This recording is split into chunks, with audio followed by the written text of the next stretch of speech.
Hello and welcome to the Fighting Moose podcast. I'm your host and narrator, Jason Hendrickson.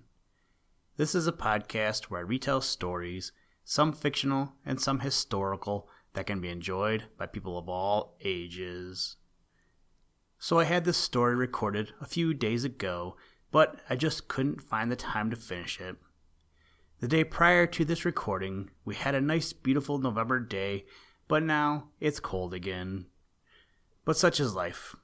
When you live in the northern states, it's expected that winter will be cold. Today, we are going to read the story, A Mild Day in Winter, written by Clara Dillingham Pierson, and comes to us from the book Among the Forest People. Tomorrow is Thanksgiving here in the United States, and I want to take this opportunity to wish you and your family a very happy Thanksgiving. Enjoy some family time, some turkey, and whatever other traditions you have. I know for us, it'll be tons of food and yelling at the TV while watching football. Again, I want to wish you guys a very happy Thanksgiving from my family to yours. Now, let's turn to today's story. I hope you enjoy. Let's begin. Liftoff. We have a liftoff.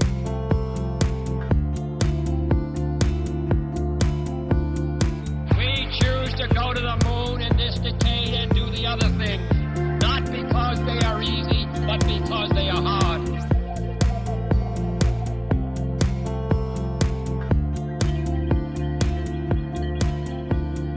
A mild day in winter. It had been a cold and windy winter. Day after day, the storm clouds had piled up in the northwest and spread slowly over the sky, dropping great ragged flakes of snow down on the shivering earth. Then the forest trees were clothed in fleecy white garments, and the branches of the evergreens drooped under their heavy cloak.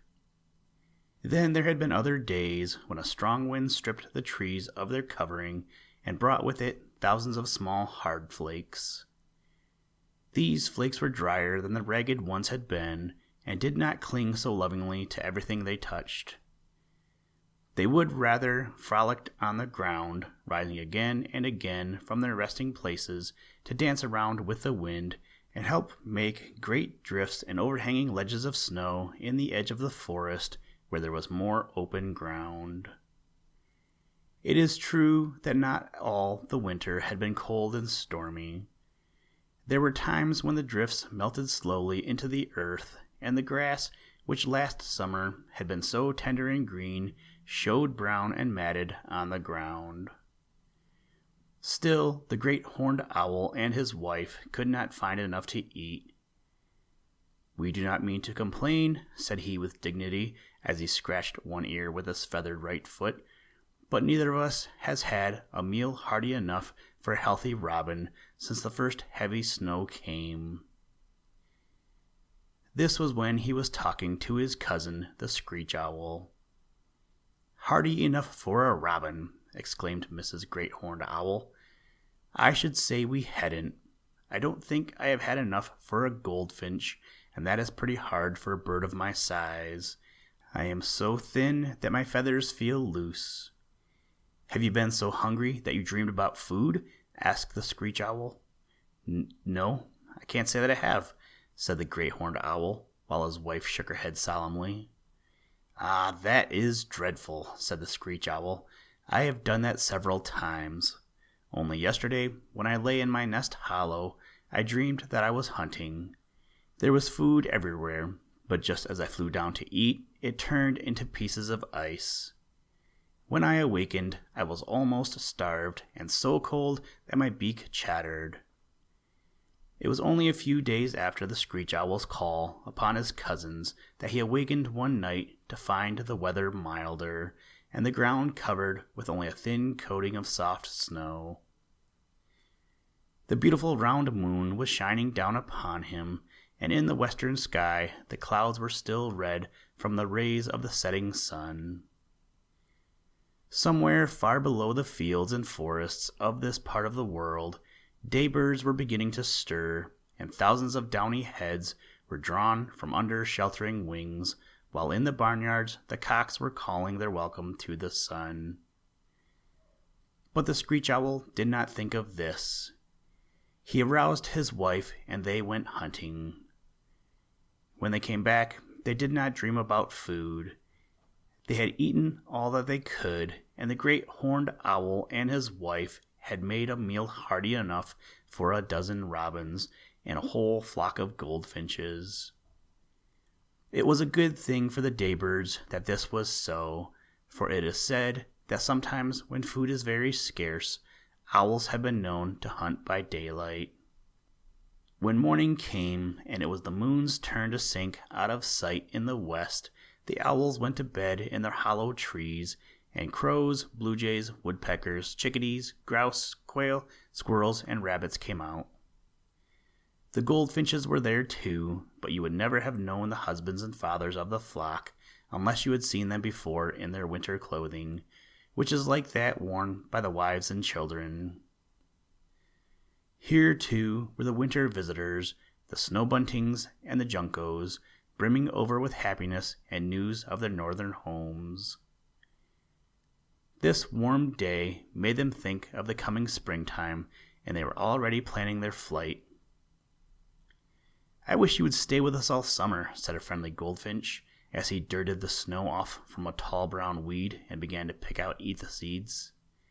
"Stay all summer," exclaimed a jolly little snowbunting. "Why should we want to stay? Perhaps if you would promise to keep the snow and ice, we might."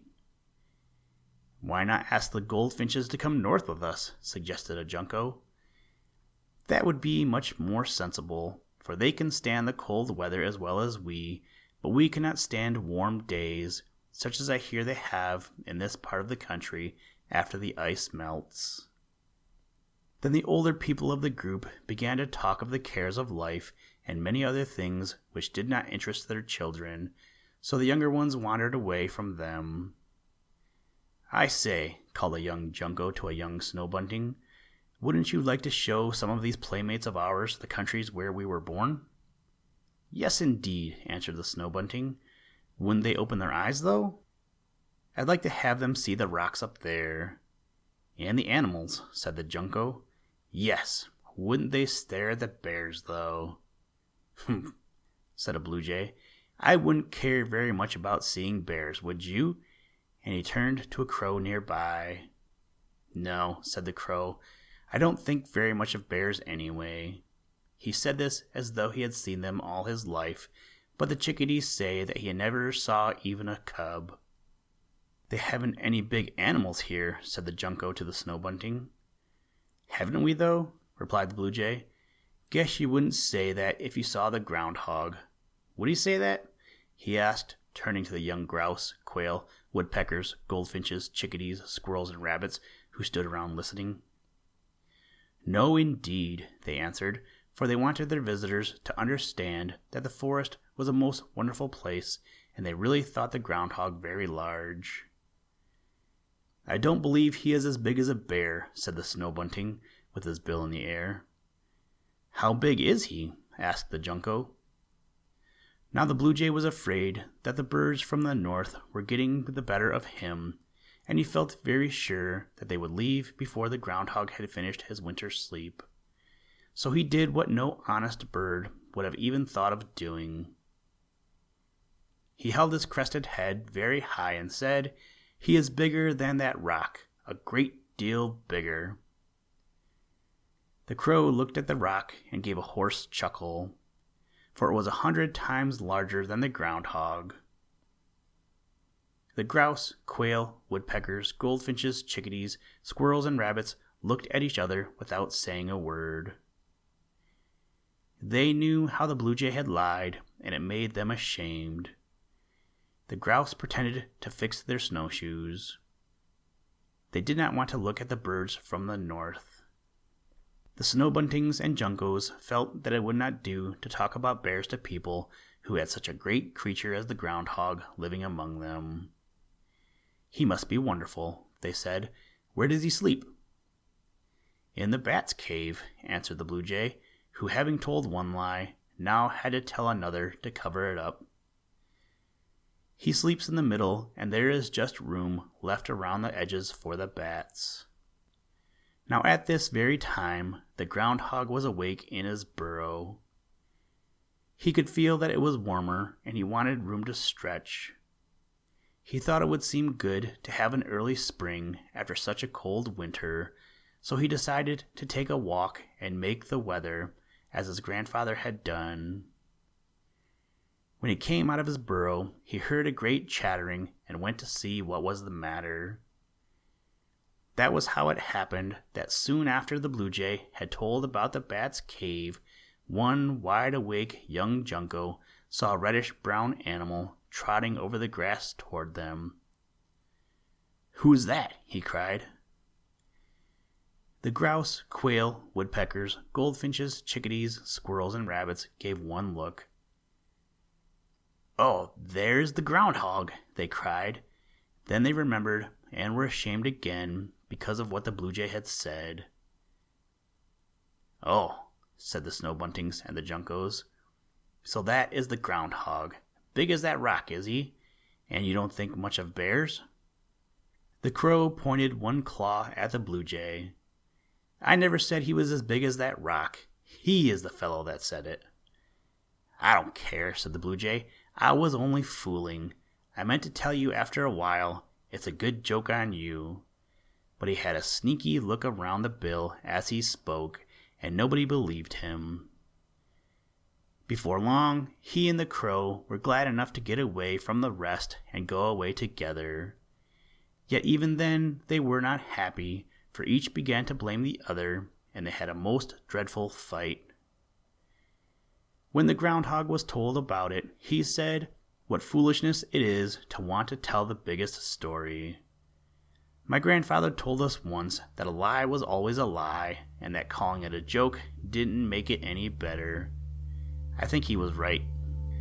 And the snow buntings and juncos, who were bright and honest, nodded their dainty little heads and said, "Nobody in our dear North Country ever spoke a truer word than that." So they became firm friends of the groundhog, even if he were not so large as the rock. Listen, Tranquility Base here. The Eagle has landed. That's one small step for man, one giant leap for mankind.